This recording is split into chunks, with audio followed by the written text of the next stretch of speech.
How can you leverage the pain-pleasure principle to success? Stay tuned and find out. Welcome. Okay, here's the question. You serious? How are we dark horses? You know, the ones everyone is betting against, the ones they don't expect to win, place, or even show on the track, and they'll even laugh on us when we talk about trying. How do we show the world our greatness and triumph? Come on. Well, that's the question, and this podcast will give you the answers. Let's go. This is The Dark Horse Entrepreneur. My name is Tracy Brinkman. And push it up. What is up? What is up? What is up, my Dark Horse friends and family? Welcome back to your weekly dose of Steps to Success Learning. I am your Dark Horse host, Tracy Brinkman, and you, well, that, my friend, is infinitely more important. You are a driven entrepreneur or business owner. Either way, you are here because you're ready to start, restart, kickstart, and just start leveling up with some great marketing, personal, or business tips and results in order to build that beautiful business of yours into the empire it absolutely deserves to be. Man, I say this every time, and I'm going to keep saying it. Got another big episode today. Today, Elizabeth Owens shares the pleasure-pain principle. She chats about 5 steps to goal setting, the power of questions, and so much more to get you that entrepreneurial success you're looking for. Plus, I want to let you in a little sneak peek on next week's interview guest, who is a business owner that focuses on organizational excellence, optimizing teams, and creates efficiency and processes for other businesses. So, as per usual, the Dark Horse Corrals are chock full of business, personal, and marketing GOLD spilling from every corner of the Dark Horse Entrepreneur HQ. So let's get to the starting gates and go. All right, my Dark Horse friends and family. Today's guest is Elizabeth Otis. Now, Elizabeth is a high-energy, transformative speaker and movement influencer. She's the CEO and founder of Be Live, and that's BLIVE, everybody, a movement set out to teach people how to break free of limitations and consciously create one's own reality and identify why they came to this planet Earth for. That one sold me right there. And then she goes past that, man. She goes and she focuses on help people scientifically, you hear that? Scientifically achieve their desires to be fulfilled through living in their true identity and how to be one with their consciousness. And then as I was doing a little research on Elizabeth, the energy that just comes from her and her content, I was like, all right, I got to get this girl on the show. Elizabeth, welcome to the Dark Horse Entrepreneur. Tracy, thank you so much for that warm welcome. I'm so excited to be here. And guys, I'm really excited to talk to you because we are going to give you some juice today. I like it. We're going to be dropping the bombs today. So like I was telling you earlier, the first thing I love folks to do is just come on and kind of tell their story as much or as little as you'd like. We don't have a time limit. We're good for the duration here. So, you know, all the good juice, right? That brought you to where you are today, and maybe why you love doing what you do so much. Yeah, absolutely. Thank you so much. So I would first like to start off is we hear a lot in the entrepreneur world, like work hard, give it your all, take massive action. And then you usually hear like the polar opposite, right? Like manifest, don't make everything easeful, flowful. So it can get kind of confusing, right? Especially if you've tried both ends and like you went all in. And the reason why it's so confusing whenever you're not doing both and just one or the other is because it's even like a simple science, the law of duality, that we have to have a blend of both. And so today what we're going to talk about, and I'm going to give you a little bit backstory, of course, to answer Tracy's question as to why I led into this and why we're doing this and why it's so important for every entrepreneur here today. But the science behind what your brain goes through in order to achieve a goal. Because the beautiful thing is your brain actually will naturally achieve a goal whenever there's more pleasure, just to keep it simple. And we're going to elaborate on it later. Sure. More pleasure versus pain attached to either the doing of the outcome or in the obtainment of the outcome. Just the same reason why like no one will ever be exhausted from breathing. They never have to set the goal. Like I have to take this many breaths throughout the day to live and breathe my life. Like it just happens naturally. So we're going to talk about today how to really combine the two of these so that you can have more of like a harmonious entrepreneur journey, because I've spent a lot of time, of course, just doing like working 80 hours a week, barely even making like $700 a week, like grinding burning my eyeballs out, miserable, not doing something I liked at all. And then I was like, doing all like I stepped in my, did my purpose. I was manifesting big things here and there, but it wasn't consistent. And that's like stressful because you need to like build a business, right? And make things sustainable and like predictable so you can scale and like break free of what your current lifestyle, right? And so that's what really led me here today, because it's not one or the other. It is definitely both. Right. No, that's gold right there. I think I really loved the analogy you use of you don't get exhausted from breathing. And here's what's really cool about that. I mean, for any of us who exercise, right, who are into fitness, even at the smallest level, when you do exert yourself, what does your body naturally do? Is it begins to pumps the gas and says, okay, you got to breathe a little faster.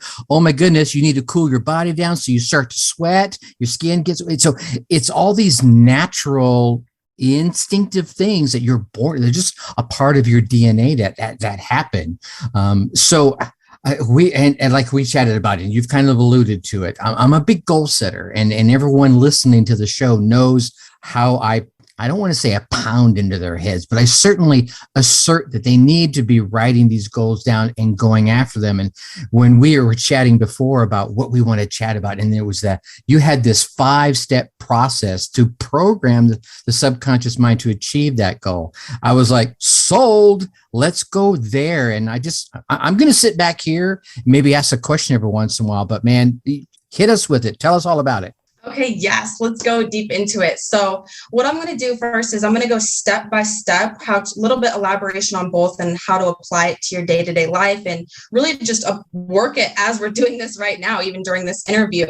And then at the end, I'm going to recap the 5 so you can make sure that you have all 5. And if you have any questions, of course, drop them in the comments and we'll respond. Absolutely. So yes.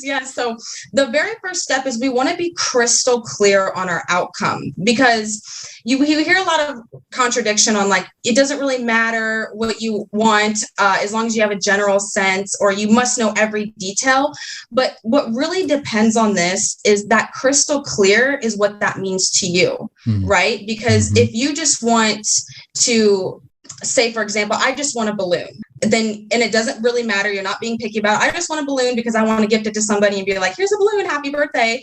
All I really care is that it's a cool balloon and this is happy birthday on it, right? Those are really just my standards. So if I get that, I'm cool. But if I want something that's like big, like a hot air balloon, right? And I just say I want a balloon, and then I get upset because I got the happy birthday balloon, then that's why, because people get so mixed up, or, well, I know what I want, but it's not crystal clear. And then some people pound into you. It has to be crystal clear, but it really just depends on you. So it's like, first, what do you want? And how crystal clear that is for you really just depends on the details, right? So don't overstress. Just go with what you naturally want. And then the science behind why that happens is after you first identify, like, this is what I want, naturally go for like what your heart's desiring. Is you have to get clear, is because anything that is unknown to the subconscious mind, which we're going to incorporate the pain and pleasure principles throughout this presentation, but anything that's quote unquote unknown, which means something you've never done before, or that you just haven't built yet a habit, there's always going to be natural resistance towards getting that done unless you apply the tools, what we're talking about today, because pain equals death, right? Like when we're always trying to avoid death and pain, and obviously anything that's unknown, if it's painful, it's going to equal death. And it sounds kind of crazy to our conscious mind, but this is just what happens in the primitive mind. So step number 1 is just get clear on what it is that you want, but do not stress the details. Get that crystal clear picture in your mind so that you're not obsessing about the details, but that you have it clear enough so that your mind's like, I don't know about this. What if? Because as you're sculpting this, and we move on to number 2, what's also very important is that we're coming from a psychology and a physiology of excellence. And I'm going to decipher what that means in a second, because that's really dependent upon each and every single one of us. So as we start to really just naturally get clear on what it is that we want, what's going to happen is we're you're naturally going to face like the unknown beliefs that are coming up, right? Like, well, what about this? I'm not sure about this. And then you're going to have like the known beliefs that come up. Well, I have had this happen before. What about this? And so as we move into step number 2 in your sculpting, what is that you want, we want to take note of all of that because it's drama in our mind that we don't want to dismiss. It's stuff that we want to acknowledge so that we can properly address it and then release it in a way where our mind's not going to create it. Because as long as it's dealing with this in the background, it is the same reason why like you could work so hard towards something, but like not achieve it, because it's your brain's way of protecting itself, because it's like, okay, we have this pain of either something that we know or it's unknown. So long story short, it equals death to the primitive mind. So we just want to be really acknowledgeable of all these things that are coming up, because you'll probably get bombarded as you're like, unless you received an inspirational download, you're going to get bombarded as you're like writing down your dreams. And this is what I want. You're going to get, but this, but that. So that's gold. Like mine all that out of your brain so that you can release it, right? Which we'll talk about here in a second. It's funny. I'm just going to pause you just for a quick second. It's funny how things align. So this afternoon, I try to do a live a couple of times a week to engage folks on Facebook. So as I was driving and I did a live, and it was, don't get buried in the drama. And what I was talking about was really last week, every Friday, I try to reach out to everybody and say, hey, did you get that one thing done that you wanted to get done this week? Because on Mondays, I ask them, what's the one thing you want to get done? Not 87 things. What's that one big bohag, right? That big, hairy, audacious goal that you want to get done this week. And then on Friday, I asked them, hey, did you get it done? And if you didn't, maybe write down some reasons why and how you're feeling. And if you did, write down right? And how you're feeling. And that, for me, that was the drama, right? And I reinforced, look, they're your feelings. You have every right to feel them, and you should feel them. They are your feelings. They're there for a reason. But the thing is, and correct me if I'm wrong in this, what I heard you saying is don't get bogged down in the drama. Process it. You feel it, right? Do your thing, do what you got to do. But then now we got to start thinking again and start moving forward. Is that what I heard you say? 100%. Yes. Money. I love it. Yes. Because after you like kind of just acknowledge it, you don't want to be like, oh my God, look at all my like beliefs and emotions and get all stressed out. Right. As you're going through it, just let it be kind of graceful. And then all that you need to know in order to get through or like really release emotion very simply or belief is ask yourself the right question, because you will always come up with an answer if you ask yourself a question, even if the question isn't true. Like if you ask yourself, why is Elizabeth's hair black? You're going to get an answer real fast. And so even if the question isn't true, you will always get an answer. So it's really important that we ask ourselves good quality questions. When you get an example of, okay, I really want this goal, but X, Y, Z, you ask yourself a question, and the question would obviously vary depending on the belief or emotion that's coming up. Sure. But an example of a good question in order to release that is, okay, how can I move forward knowing that I need to address this? Or what would allow me to feel safe in releasing this emotion right now? What do I need to know in order to feel good about my decision moving forward? So really just like asking yourself the right question. It sounds so simple, like, oh my God, is that really it, Elizabeth? Is that what you're going to say? It's really so important, because when we start to get overwhelmed or stressed, we start thinking from that frame of mind, and we can't access solution-based thoughts. Like Einstein said it best, you cannot solve a problem from the same frequency it was created.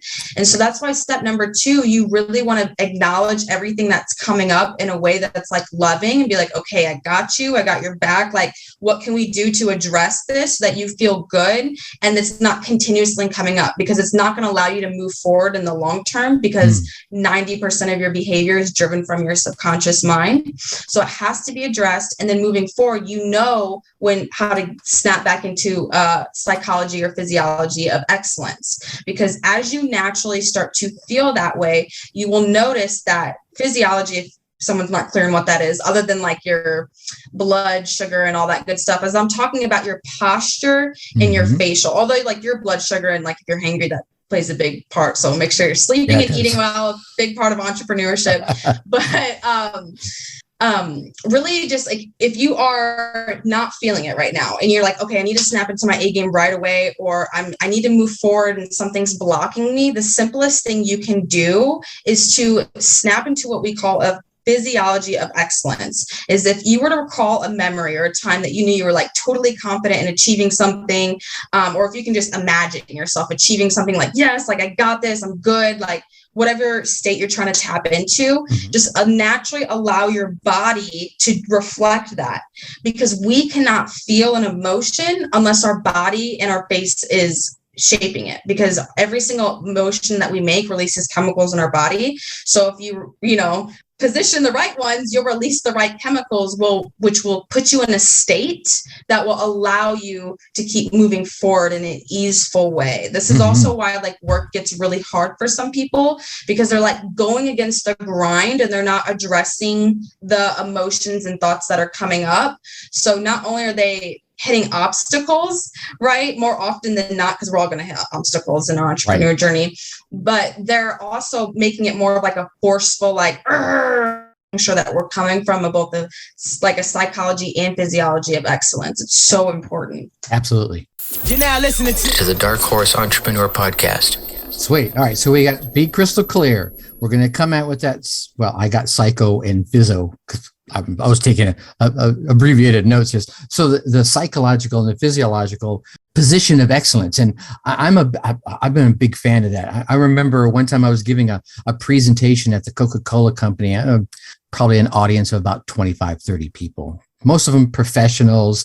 And we were talking about, how I was trying to express how the physical, how you represent yourself physically. You walk around with your shoulders down, your face too big, and you can already hear the tone of my voice changing, right? And I said, so now imagine, right? And I gave some of the examples. Hey, maybe your child was just born, or you just won the race.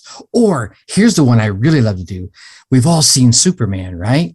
Now, I want you to put your hands on your hips, right? Throw your shoulders back and just feel that cape flowing behind you. And you could see, I could, right, from the speaker's position, everyone's posture just changed. I didn't even tell them to. Most of them started to smile, right? Their eyebrows went up. So you could see on their face was mimicking what they were physically doing with their body that I was asking them to. So it just totally matches up with what you're saying. Money, I love this.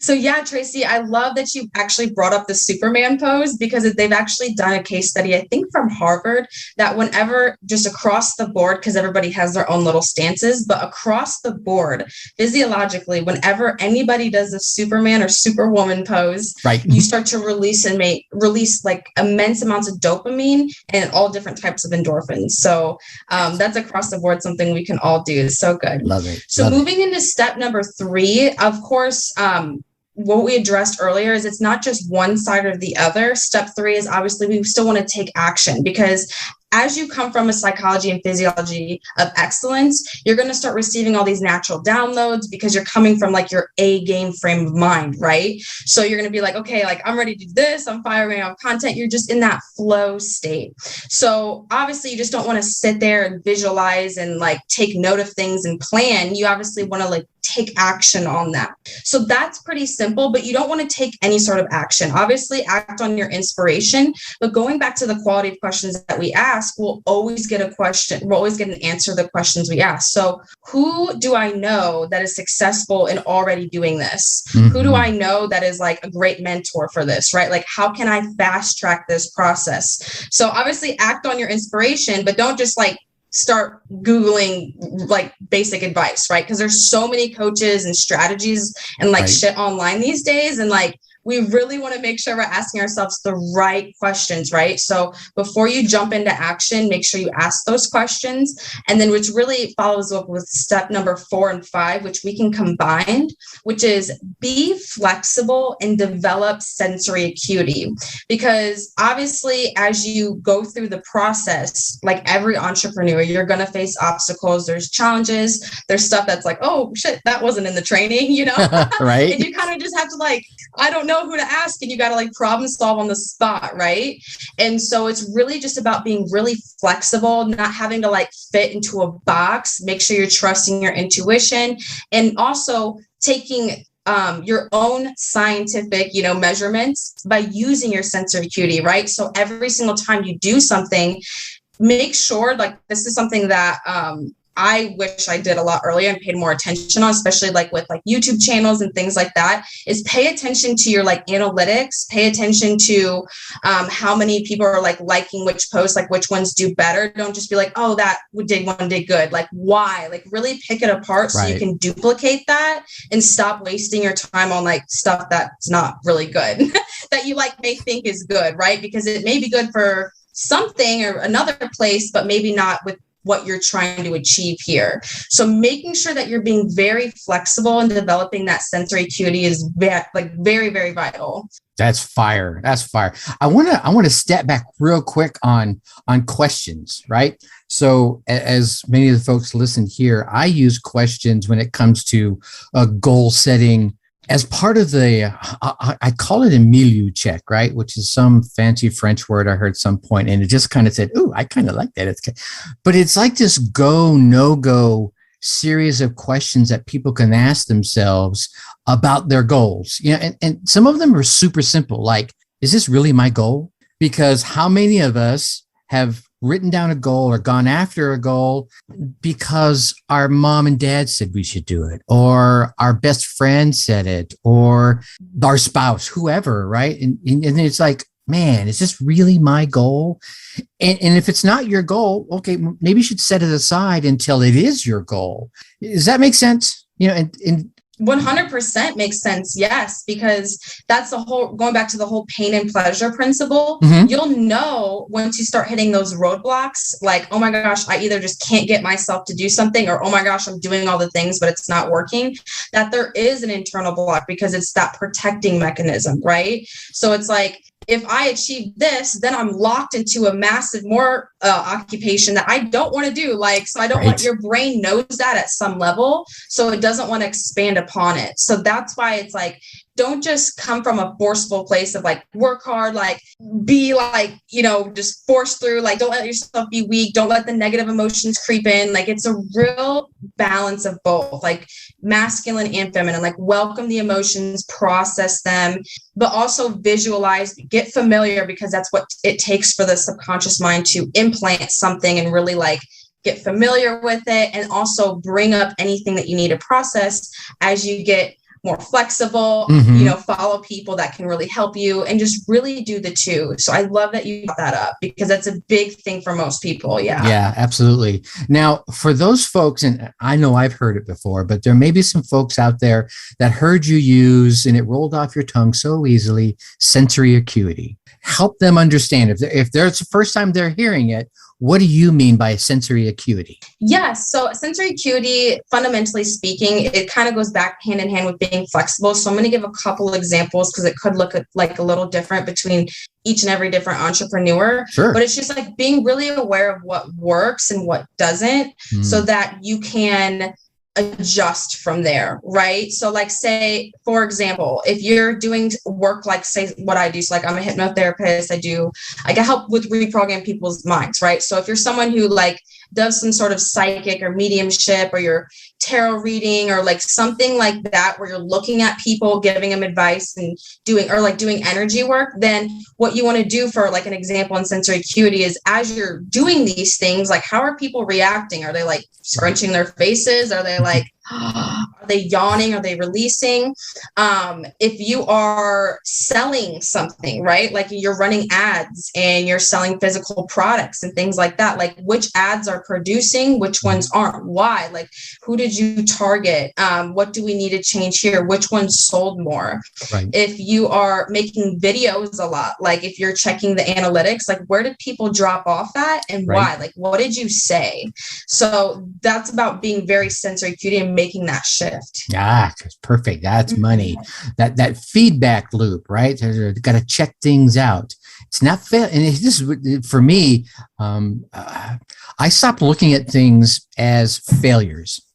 I got some feedback. It wasn't the feedback I expected. And that's when usually people are like, well, then it's a failure. Well, no, not exactly, because you took an action, you got some results, and now you've got data, right? I'm a data geek, right? I was like I said, back in the Coca-Cola days, man, I was crunching numbers like a madman doing marketing analysis. And so getting that data was very important. And every new bit of data showed me a little bit more about what it was that our customers were doing and our how things were happening. Like you were saying, where did they drop off or where did they spike up? And they started clicking that like button, to use nowadays examples. So I think one of the big, for me, triggers is that word failure. Well, it's not failure. Again, I'm going to repeat myself. It's feedback, and it's that sensory acuity.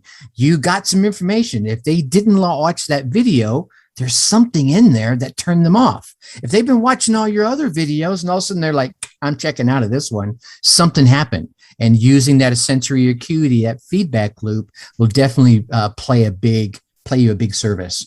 Yes. And thank you so much for bringing actually the contrast between those two up, because it really goes back to if you're violating step number 2 or not. Because if you are viewing something as failure, that's how you know you're not like addressing the beliefs. You're letting like this experience validate the story that we have running in the background. Like, see, I knew things would work out this way, or I knew things would be this hard or whatever. So when you start seeing things as feedback, like, okay, I'm getting closer, that's how you know you're really on the right track.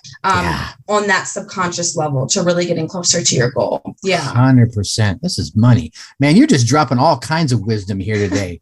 So I want to be mindful of your time. We've just been kind of hanging out here, going through those 5 steps, and I'm going to want you to summarize them again here in a minute. But if folks want to reach out to Elizabeth Otis and become part of the Be Live movement you got going on, or just check you out, where do we want to send them to? Yeah, absolutely. So obviously, definitely come join the Be Live movement. It's over on Facebook. You can join it BLIVE. And then, of course, if you're looking for more trainings, a lot of like hypnosis tapes, you can check that all over on YouTube. Or if you're interested in working together, just check the links in my bio.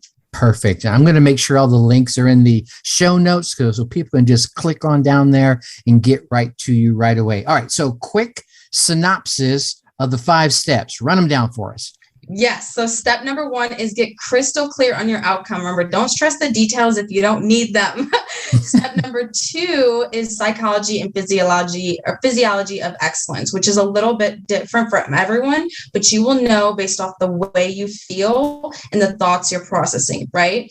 Step number 3 is take action, but don't take any action. Like, take the right action by asking the right questions.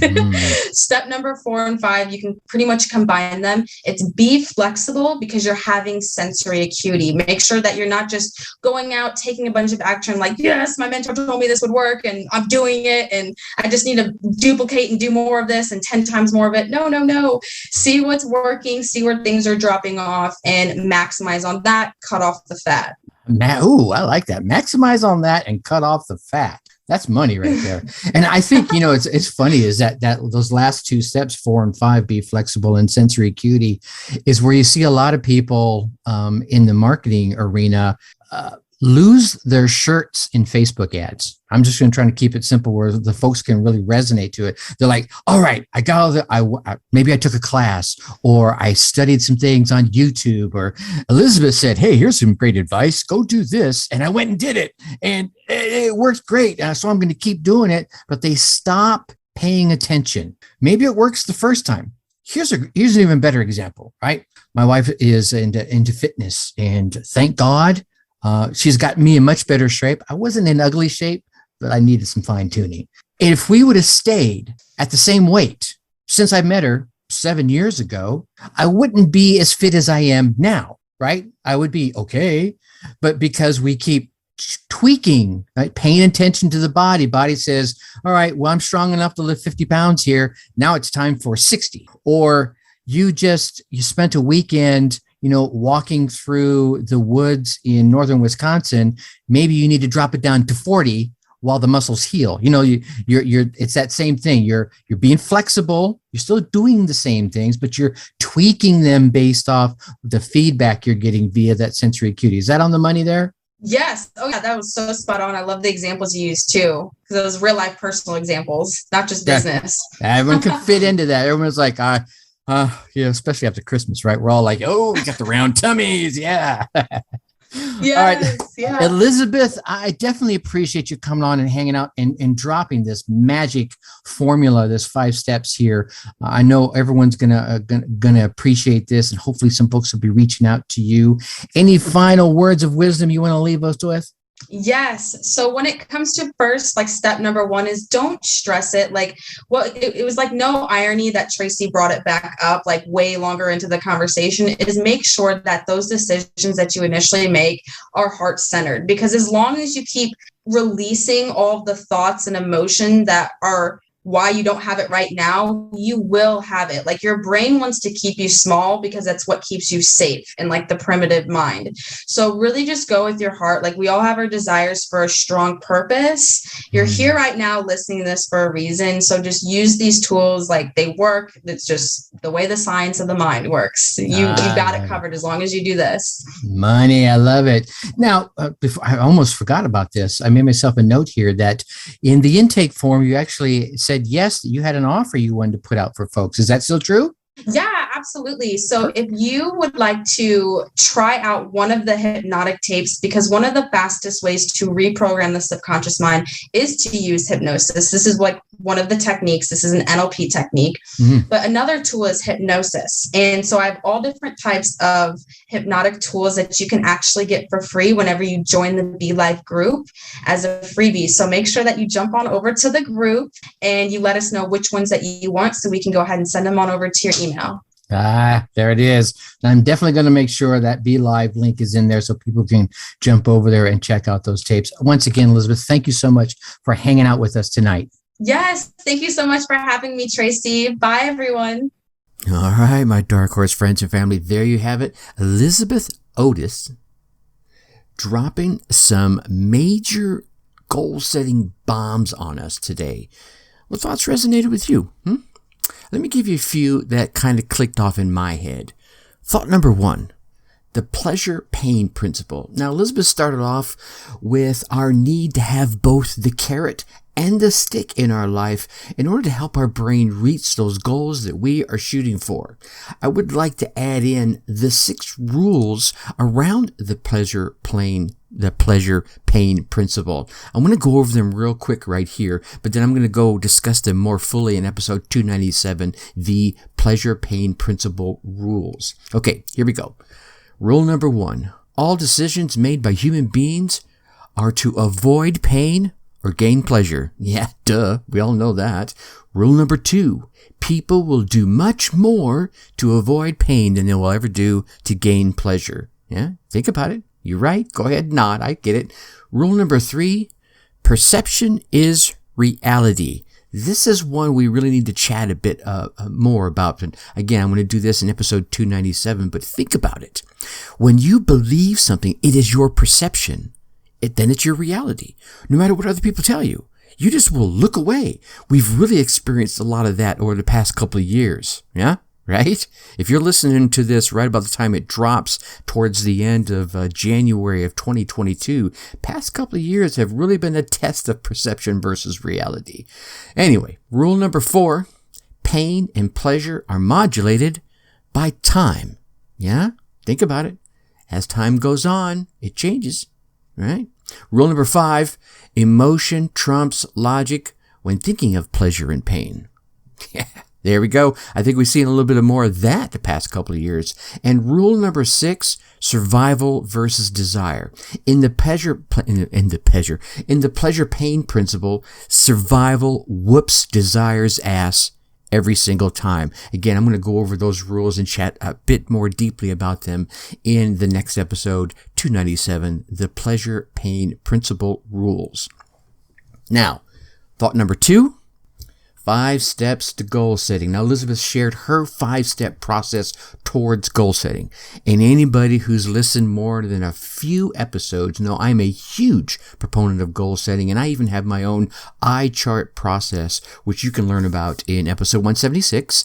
That's the eye chart method of goal setting.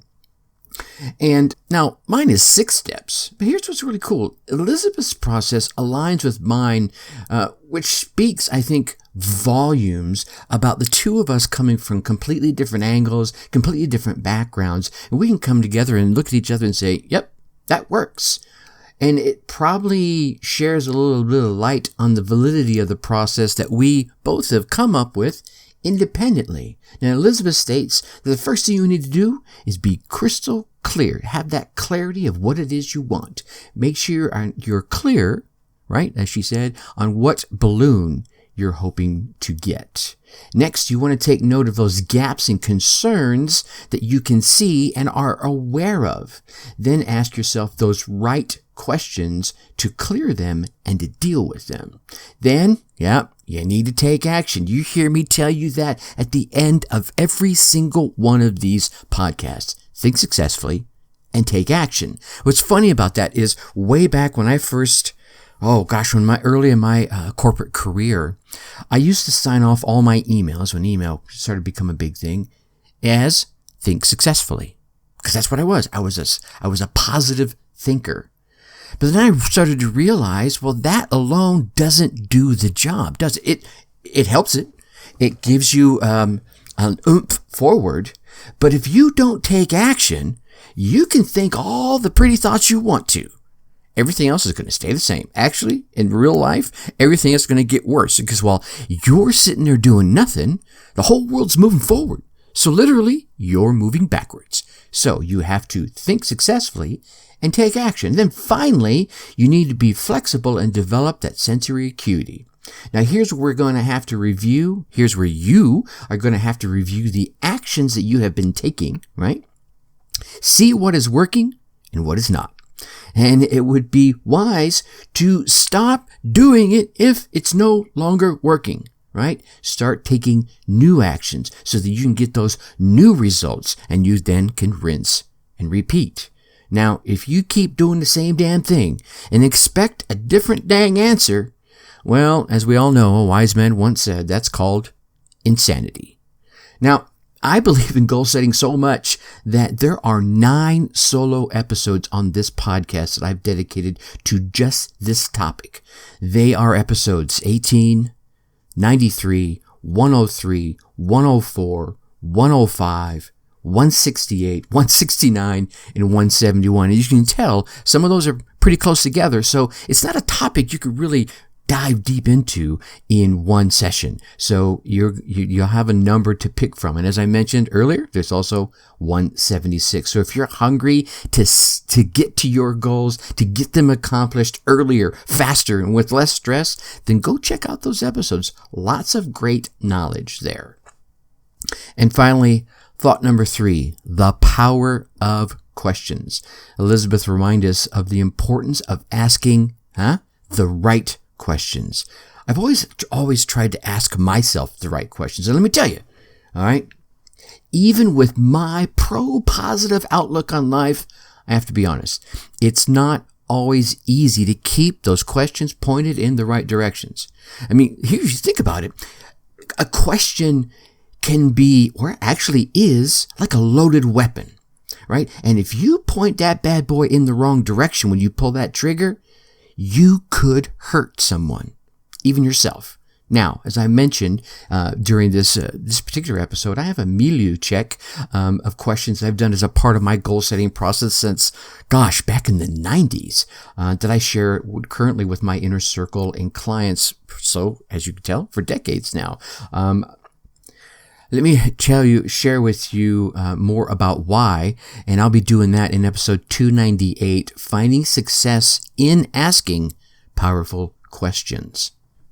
All right, so my Dark Horse friends and family, what inspiring ideas, tips, or thoughts resonated with you today? Yeah? Whatever they were, take some time, as quickly as possible. Right now would be a really good time to write them down. And then get out there and put them into action. Yeah, that's right. Get out there, run your race, get your results, and then email me. Share with me what it is that happened, right? That's right. Tracy@darkhorseschooling.com. Share the tips or ideas that you came away with, how you put them into action, and what results you gained from them. Heck, I'll probably even bring you on the show and let you share your story with everyone else. That's a win-win for both of us. Now, as I teased a little bit earlier, in our next interview episode, our guest is Adam Homey, right? No jokes, right? That's it. That's his name. Adam is a speaker, author, consultant, and trainer with nearly 20 years experience working in a wide range of industries in supporting the growth of scores of small businesses and entrepreneur values. Adam brings the fire. You're not going to want to miss this episode. Now, I know you want to keep getting all these valuable tips and inspirational stories from the folks I'm lucky enough to be able to bring onto this podcast. So please go on down there, hit that subscribe button. While you're there, why not go ahead and leave us a 5-star rating and drop in some kind words in the comments. Ask questions. I read every single one of those reviews and respond accordingly. And of course, do not keep all this entrepreneurial GOLD all to yourself. Share the podcast with other entrepreneurs and business owners that you know will get value from it. And with that, I'm going to leave you as I always do. Think successfully and take action. Thank you for listening to the Dark Horse Entrepreneur Podcast. You know this. Thanks for tuning in. Check us out at www.darkhorseschooling.com. All right. My name is Tracy Brinkman.